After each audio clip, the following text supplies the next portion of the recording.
Ahsoka episódio 6 leva a gente pra bem longe, mas talvez nem tanto. E antes de continuar, fica aquele aviso básico de spoilers, né? Assiste lá primeiro e depois volta pra cá.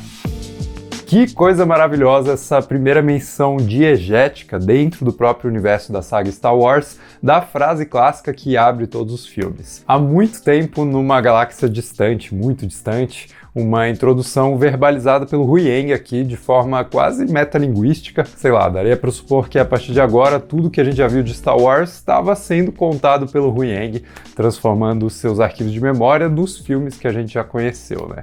Enfim, eu fiquei pensando nisso depois. Mas essa cena inicial traz algumas coisas interessantes, né? Por mais que a Ahsoka tenha dado um belo salto aí no seu desenvolvimento pessoal no episódio passado, ela ainda contesta completamente a decisão da Sabine de entregar o mapa e seguir os vilões voluntariamente. E não é que a Sabine esteja realmente fazendo o que é certo nessa situação toda, ela está arriscando justamente a volta de alguém completamente tenebroso como o Thrawn, mas como o Huyang mesmo deixa claro, talvez falte para Ahsoka compreender melhor por que isso é tão importante para Sabine.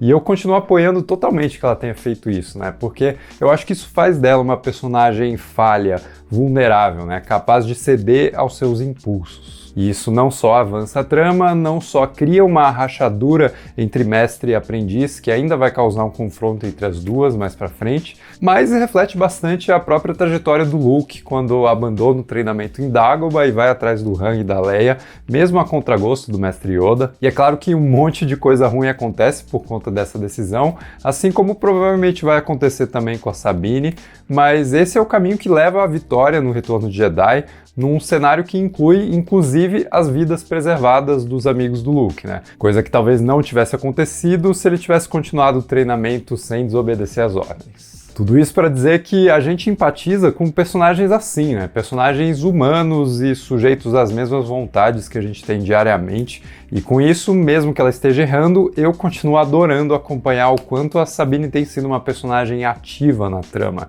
e não só reativa ao que os personagens mais experientes querem para a vida dela.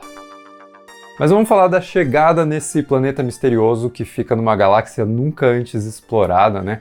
E que traz umas referências interessantes, que vão desde o filme Prometheus, do Ridley Scott, o prelúdio dos filmes do Alien, até o jogo Shadow of the Colossus, né? Com seus terrenos vazios e áridos e ocasionalmente decorados por ruínas há muito tempo abandonadas. Tudo isso é muito legal, inclusive a chegada no planeta evoca um clima bem eficiente de expectativa, né? Algo que a direção da Jennifer Getzinger alcança principalmente trabalhando a trilha sonora maravilhosamente imersiva do Kevin Kiner, que tem sido um trunfo bem constante na temporada. Nesse episódio, por exemplo, ele é fundamental para criar um senso de arrepio sonoro com a presença das bruxas de Dathomir, né?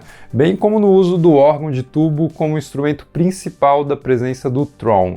Algo que ele já tinha feito em Star Wars Rebels, mas é legal ver ele mantendo aqui a coerência com o que ele já tinha feito antes. E essas aparições chegam com tudo, né? Tanto as três irmãs sinistras aí se referindo a Sabine como uma coisa ao invés de uma pessoa, no inglês it ao invés de she, e o Thrawn marchando com o seu exército de Stormtroopers remendados com algum tipo de liga dourada, né?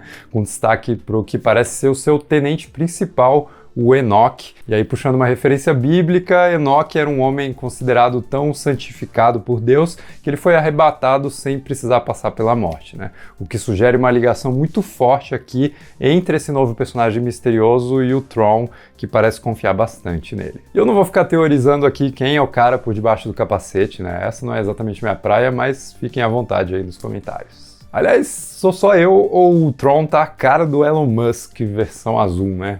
Sei lá, parece que ele vai comprar a Death Star e transformar ela na X-Star. Foi mal, de vez em quando escapa esse tipo de humor, eu não tenho muito o que fazer. Bom, outro elemento importante do episódio é que a gente começa a ter uma noção mais clara dos objetivos do Baylan e da Shin, nas várias conversas entre eles, né, que revelam a vontade do Baylan de quebrar esse ciclo de ascensão e queda dos Jedi e dos Sith, buscando a origem de tudo isso, né, para talvez fazer essa roda parar de girar de vez. E eu gosto que a Shin esteja se mostrando um pouco mais questionadora quanto à liderança do Baylan. Tipo, ela joga pergunta e aí o cara responde, e aí a reação dela, que não é verbal, entrega algum grau de conflito aí com as intenções do Baylan, né? Que talvez não perceba isso, porque ele continua distraído com as suas próprias reflexões bem interessantes sobre como ele gostava mais da ideia da Ordem Jedi do que ela se tornou de verdade. Além disso, quando Baylan fala em quebrar o ciclo, analisando de novo de um jeito metalinguístico, ele parece querer acabar com esse grande arco de jornada do herói que tem sido a base de Star Wars desde o início. E uma das críticas ao Herói de Mil Faces do Joseph Campbell é que, enxergando essa grande narrativa da humanidade só pelas semelhanças nas histórias de diferentes povos, diferentes culturas, você acaba perdendo justamente o que torna elas diferentes e únicas, você perde a nuance e sobra só uma visão dicotômica da história. Ou você é o herói ou você é o vilão, só existe Jedi ou Sith, sem espaço para algo no meio. Isso parece ser inclusive a visão da Ahsoka sobre a Sabine. Ao invés de interpretar sua atitude como algo autenticamente dela, a Ahsoka já se adianta e conclui que ela foi influenciada pelo lado sombrio da força. Fora isso, eu gosto bastante do conflito rápido entre a Sabine e um grupo de assaltantes da estrada, com seu design inspirado aí em armaduras japonesas. E de novo, né, meu elogio não é nem tanto pro trabalho de câmera na cena, que eu acho que continua meio preso às limitações do estúdio de LED onde eles filmam, mas as coreografias estão excelentes, cara. E a Natasha Liu Bordizzo, que faz a Sabine, eu acho que ela vende muito bem a sua habilidade marcial junto com a equipe de dublês, né, que atua com ela nessa cena. Aliás, cada vez que a Sabine liga o sabre verde, ela parece ficar um pouquinho mais à vontade com ele, cara. Isso também é muito legal. A partir daqui eu acho que o episódio muda drasticamente de tom, com a aproximação fofinha entre a Sabine e o seu Howler, que é o animal que ela usa como montaria, né? E que, convenhamos, né, sempre vai ter a personalidade de um cachorro. Cachorros são tudo de bom. E a presença dos alienígenas andarilhos de costas de pedra, né, que, assim, eu vou defender, cara. Esse tipo de coisa é o suco puro de Star Wars, principalmente o Star Wars dos prequels, onde o George adorava trazer esses serzinhos pequenos que falavam engraçadinho, né? Então, assim, se a galera diz que quer de volta a vibe dos episódios 1, 2 e 3...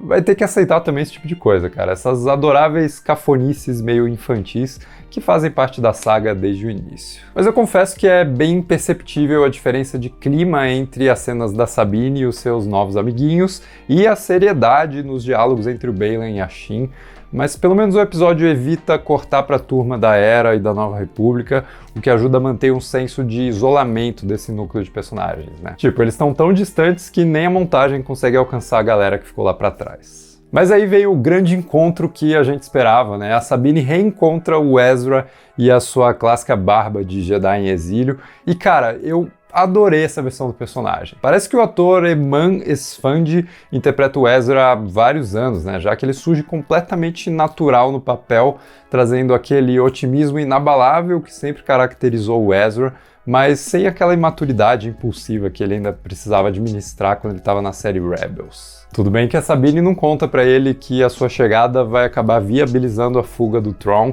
então eu sinto que a gente ainda vai ver um outro lado do personagem, né? Mas pelo menos por enquanto, o abraço entre eles é muito emocionante e já deu pra ver que os dois atores têm uma química bem legal. No geral, esse é um clássico episódio ponte, no inglês um episódio bridge, ou bridger talvez. No sentido de ser um episódio que vai conectar a primeira parte da temporada com o ato final e o que vier pela frente, né? Então a gente termina no ar mesmo, deixando para explorar os novos conflitos apresentados aqui na próxima semana. Basicamente, o grupo de vilões se dividiu e segue seus próprios interesses, enquanto os heróis também têm vários pontos de atrito, né? Prestes a explodir no futuro iminente. Eu só vou fazer uma crítica mais específica, que é assim, né? Vamos lá.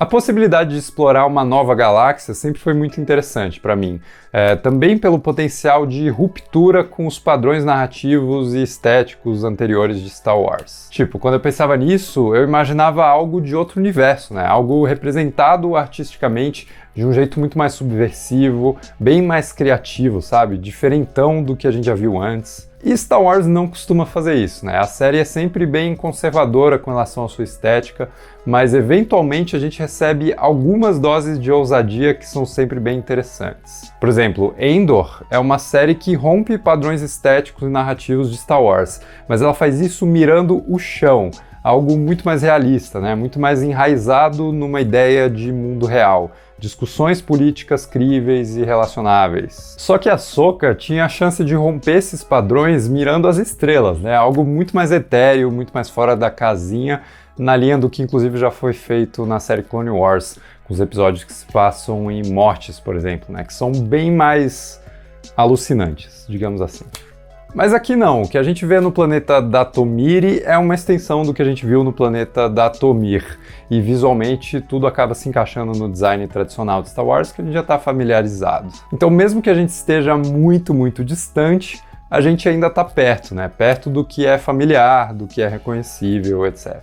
E isso é ruim? Não, cara, é só uma escolha mais segura, que talvez ainda guarde algumas surpresas, né? Como o Baylan mencionando algum tipo de poder diferente e muito maior que se esconde aí no meio desse planeta. Então, sei lá, fica aí minha observação sobre essa questão, né? Dentro desse que é mais um ótimo episódio da série e que continua me deixando empolgado pro que vem pela frente. Essa é a minha análise do episódio, mas antes de você ir embora eu preciso deixar alguns avisos aqui, né?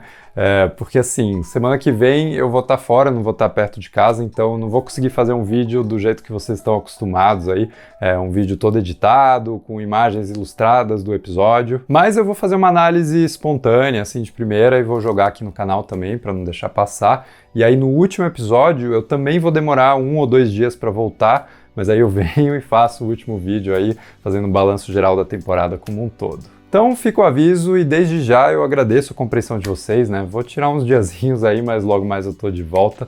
E inclusive já deixei alguns conteúdos programados aí para esse período, que são uns vídeos bem legais aí, acho que vocês vão curtir. Mas enfim, o que você achou do episódio 6 de Ahsoka? Comenta aqui embaixo pra gente continuar a discussão. E se gostou do vídeo, não esquece de deixar um like, se inscrever no canal e a gente se vê no próximo vídeo.